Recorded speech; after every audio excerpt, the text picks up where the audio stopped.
दोस्तों, जब हम बात करते हैं साइंस या टेक्नोलॉजी की तो हमारे दिमाग में सबसे पहला नाम न्यूटन, आइंस्टाइन, टेस्ला जैसे साइंटिस्टों का आता है, लेकिन कहीं पर भी मुस्लिम साइंटिस्टों का नाम नहीं आता। आज हम बात करते हैं उन मुस्लिम साइंटिस्टों की जिनकी थ्योरी पर न्यूटन जैसे साइंटिस्ट भी अपना गुरु मानते हैं, जिनमें पहला नाम जाबिर बिन हय्यान का आता है। जाबिर बिन हय्यान का जन्म आज से 1300 साल पहले 1700 ईस्वी में ईरान में हुआ था। वो जाबिर बिन हय्यान ही थे जिन्होंने सबसे पहले तेजाब की खोज की।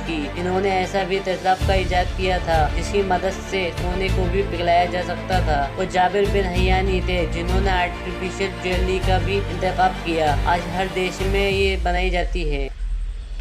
नाइट्रिक एसिड और सल्फ्यूरिक एसिड की भी खोज की और इतिहास की किताब के हिसाब से जाबिर बिन हय्यान ने ऐसे पेन का आविष्कार किया जिसकी लिखावट को रात के अंधेरे में भी पढ़ा जा सकता है। कहा जाता है कि जाबिर बिन हय्यान साइंस की दुनिया के वो हिस्सा हैं जिनको आइंस्टाइन, न्यूटन जैसे साइंटिस्ट भी अपना गुरु मानते हैं। जाबिर बिन हय्यान ने बहुत से ऐसे आविष्कार किए जिसने साइंस को एक नई दिशा प्रदान की। नाइट्रिक मुस्लिम साइंटिस्टों में दूसरा नाम मोहम्मद इब्ने मूसा अल ख्वारिज़मी का आता है। ये वही शख्स हैं जिनकी वजह से आज हम मैथ के मुश्किल से मुश्किल सवाल हल कर पाते हैं। आपने कॉलेज में ऐसे टॉपिक को तो पढ़ा होगा जिसे अलजेब्रा कहा जाता है। अंग्रेज मुस्लिम साइंटिस्टों का नाम और उनके आविष्कारों को बिगाड़ दिया करते थे। अलजेब्रा और इसकी खोज ख्वारिज़मी ने की थी। अल ख्वारिज़मी को फादर ऑफ जेब्रा के नाम से जाना जाता है। अल ख्वारिज़मी ने मैथ के ऊपर एक किताब लिखी थी जिसको अल जबर वल मुकाबला कहा जाता है। जब इसकी ट्रांसलेट की गई तो इसको अल जबर से बदलकर अल जेब्रा कर दिया गया। आज हम मैथ के इस टॉपिक को अल जेब्रा के नाम से जानते हैं जो कि अल ख्वारिज़मी की देन है।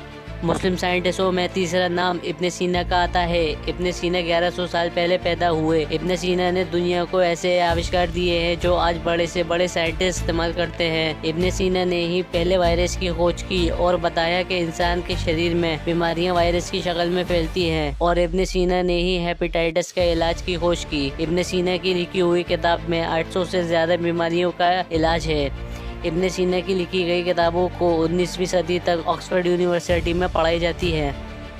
मुस्लिम साइंटिस्टों में चौथा नाम अबू अल कासिम सेहराबी का आता है। अंग्रेजों ने इनका भी नाम बिगाड़कर अबू अल कासिम से एल्बोकेसिस कर दिया। स्पेन में पैदा हुए मुस्लिम साइंटिस्ट ने चिकित्सा के क्षेत्र में बहुत बड़ी महारत हासिल की। ये वो पहले साइंटिस्ट थे जिन्होंने दुनिया में सबसे पहले सर्जरी करने का तरीके की खोज की। इनको फादर ऑफ मॉडर्न सर्जरी कहा जाता है। अबू अल कासिम ने सर्जरी के लिए ऐसे टूल्स बनाए जो आज भी हॉस्पिटल में यूज किए जाते हैं। चिकित्सा के क्षेत्र में आपने किताब लिखी जिसका नाम तसरीब है। इस किताब में कई बीमारियों के इलाज और सर्जरी करने के तरीके मौजूद हैं। इस किताब ने यूरोप पर बहुत असर किया। यूरोप की हर यूनिवर्सिटी में इस किताब को पढ़ाया जाता था और ये पहले साइंटिस्ट थे जिन्होंने होमोफीलिया की आनुवंशिकता का पता लगाया। ये पहले साइंटिस्ट थे जिन्होंने सर्जरी के जरिए सबसे पहले बच्चे निकलने का तरीका बताया जिसे एब नॉर्मल सर्जरी कहा जाता है। इन्होंने हड्डियों को सही तरीके से जोड़ने का तरीका बताया और दांतों को सीधा करने के लिए सोने व चांदी के तारों से दांतों को सीधा भी किया।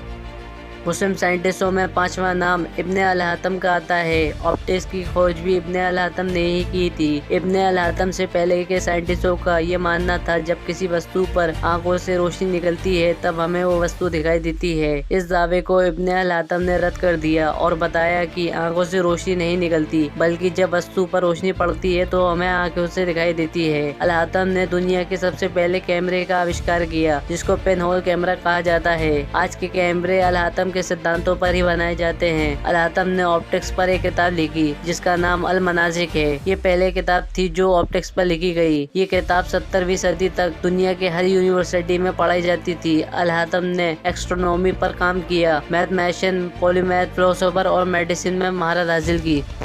अगर आपको ये वीडियो अच्छी लगी हो तो लाइक करें, शेयर करें और सब्सक्राइब के बटन को दबा दें। हमारी आने वाली वीडियो आपके पास बआसानी पहुंच सके।